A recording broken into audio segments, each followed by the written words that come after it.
दोस्तों, क्या आपने पानी से पूरे भरे गिलास में बर्फ के टुकड़ों को डालकर देखा है? देखा जरूर होगा, लेकिन ध्यान नहीं दिया होगा। पहले से भरे इस गिलास में अगर बर्फ डाल दी जाए, तो क्या पानी बढ़ने की वजह से गिलास छलकने लगेगा?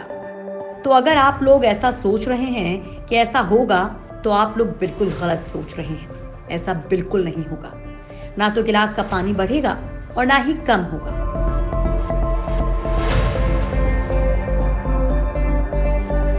लेकिन अगर आप इस गिलास में थोड़ा नमक डाल दें, तो अचानक गिलास में पानी का स्तर बढ़ने लगेगा।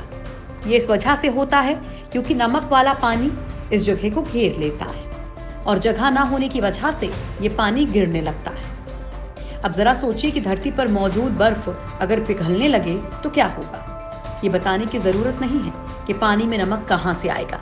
दरअसल होगा ये कि हमारी धरती धीरे धीरे पानी में डूबने लगेगी और अगर धरती पर मौजूद सारी बर्फ पिघल गई तो इंसान के रहने के लिए जमीन नहीं बचेगी। हमारी धरती का 58 लाख वर्ग मील क्षेत्र बर्फ से ढका हुआ है। अगर ये सारी की सारी बर्फ रातों रात पिघल जाती है तो समुद्र स्तर तकरीबन 230 फीट तक बढ़ जाएगा। हालांकि हाल फिलहाल में ऐसा होने वाला नहीं है, तो फिलहाल अभी तो आप सुरक्षित हैं। लेकिन जिस तरह से धरती पर मौजूद बर्फ पिघल रही है, उससे आने वाले समय में ऐसा जरूर हो सकता है। कोरोना संकट की मार झेल रही दुनिया के लिए एक बुरी खबर है। ब्रिटिश वैज्ञानिकों ने सैटेलाइट की तस्वीरों के आधार पर पता लगाया है कि बढ़ती गर्मी की वजह से 30 साल में पृथ्वी की 28 ट्रिलियन टन बर्फ पिघल गई है।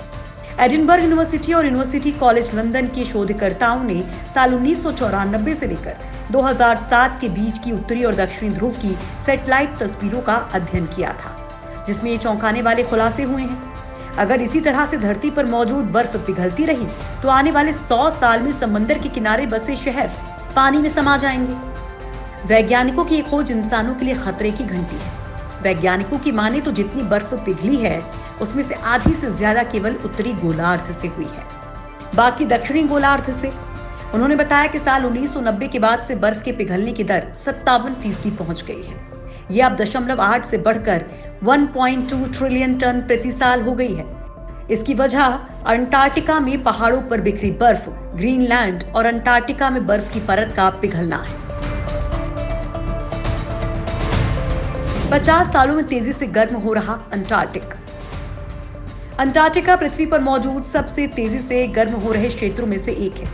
अंटार्कटिक उपद्वीप तेजी से गर्म हो रहा है, जो पूरी दुनिया के लिए चिंता का कारण है। पिछले 50 सालों में इस उपद्वीप का औसत तापमान करीब 3 डिग्री सेल्सियस बढ़ा है। इससे पहले 2015 में 17.5 डिग्री सेल्सियस तापमान रिकॉर्ड किया गया था, जबकि इस साल उत्तरी अंटार्कटिका में अब तक का सबसे ज्यादा तापमान 18.3 डिग्री सेल्सियस रिकॉर्ड किया गया है। अंटार्कटिका को बर्फ और पेंगुइन के लिए जाना जाता है, लेकिन जिस तरह से बर्फ पिघल रही है, उसको देखकर कहा जा सकता है कि बर्फ के साथ ही यहाँ पेंगुइन भी गायब हो जाएंगे। वैज्ञानिकों का दावा है कि बढ़ते वैश्विक तापमान से अंटार्कटिक पर औसतन 1.9 किलोमीटर मोटी परत के रूप में मौजूद बर्फ बिखरने को है। अंटार्कटिका महाद्वीप का तापमान पिछले 50 साल में 3 डिग्री बढ़ा है। इस दौरान पश्चिमी तट पर लगभग 87% हिस्से पर ग्लेशियर पिघलकर पीछे हट रहे हैं। पिछले 12 सालों में सबसे तेजी से ग्लेशियर पिघले हैं। पूरी दुनिया के लिए खतरा है बर्फ का पिघलना। दरअसल एडिनबर्ग यूनिवर्सिटी और यूनिवर्सिटी कॉलेज लंदन के शोधकर्ताओं के इस अध्ययन का मकसद वातावरण में ग्रीन हाउस गैसेस की बढ़ती मात्रा के असर का पता लगाना था। वैज्ञानिकों का ये शोध क्रिनोफेयर डिस्कशन जर्नल में प्रकाशित हुआ है। इसमें चेतावनी दी गई है कि इस शताब्दी के आखिर तक समुद्र का जल स्तर काफी बढ़ सकता है। शोध में शामिल प्रोफेसर एंडी शेफर्ड ने कहा है कि समुद्र के जल स्तर में मात्र 1 सेंटीमीटर की वृद्धि से 10 लाख लोग निचले इलाकों से विस्थापित हो जाएंगे। वैज्ञानिकों ने चेतावनी दी है कि बर्फ के पिघलने से धरती के सौर विकिरण को वापस अंतरिक्ष में भेजने की क्षमता कम होती जा रही है। इससे आर्कटिक और अंटार्कटिका के पानी में काफी बदलाव देखने को मिल रहा है। शेफर्ड की माने तो पहले शोधकर्ताओं ने कुछ खास इलाकों का अध्ययन किया था, लेकिन पहली बार पूरी धरती के बर्फ के पिघलने का अध्ययन किया गया है। दरअसल ग्रीन हाउस गैसेस के उत्सर्जन ने लगातार धरती का तापमान बढ़ा दिया है। अंटार्कटिक की गर्मी जितनी ज्यादा बढ़ेगी, उतनी बर्फ पिघलेगी। 1.42 करोड़ वर्ग किलोमीटर क्षेत्र के अंटार्कटिक की पूरी बर्फ पिघल जाए तो जल स्तर 60 मीटर बढ़ जाएगा। यहाँ पर बर्फ पिघलने की गति 1979 से 2017 तक 6 गुना बढ़ चुकी है। कई ग्लेशियर्स में दरारें आ रही हैं। ग्रीनलैंड में भी बर्फ की परतों का पिघलना जारी है और अब तक ये इतना अधिक पिघल चुका है कि अब पहले जैसा वापस होना असंभव है। पिघल चुके बर्फ की मात्रा की भरपाई बर्फबारी से भी होना नामुमकिन है।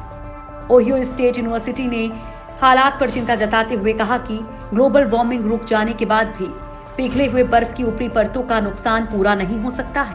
हाल ही में हुए एक अध्ययन में शोधकर्ताओं ने ग्रीनलैंड में बर्फ की बदलती स्थिति पर चिंता जताई थी। इसमें बताया गया था कि बीती गर्मी के मौसम में ग्रीनलैंड से 600 बिलियन यानी कि 60,000 टन बर्फ पिघलकर समुद्र में समा गई है। 2002 से लेकर 2019 तक ग्रीनलैंड में 4,550 बिलियन टन बर्फ पिघल चुकी है। उनके अनुसार औसतन हर साल लगभग 268 बिलियन टन बर्फ पिघली है। इसके खतरे का अंदाजा इसी बात से लगाया जा सकता है कि एक साल में अमेरिका के लॉस एंजल्स में जितने पानी का इस्तेमाल होता है उससे कई गुना ज्यादा बर्फ ग्रीनलैंड में पिघलकर समुद्र में समा गई है। इससे पूरी दुनिया के लिए खतरा बढ़ता जा रहा है। अगर इसी तरह धरती पर मौजूद बर्फ पिघलती रही तो वो दिन दूर नहीं जब इंसानों के रहने लायक जमीन नहीं बचेगी।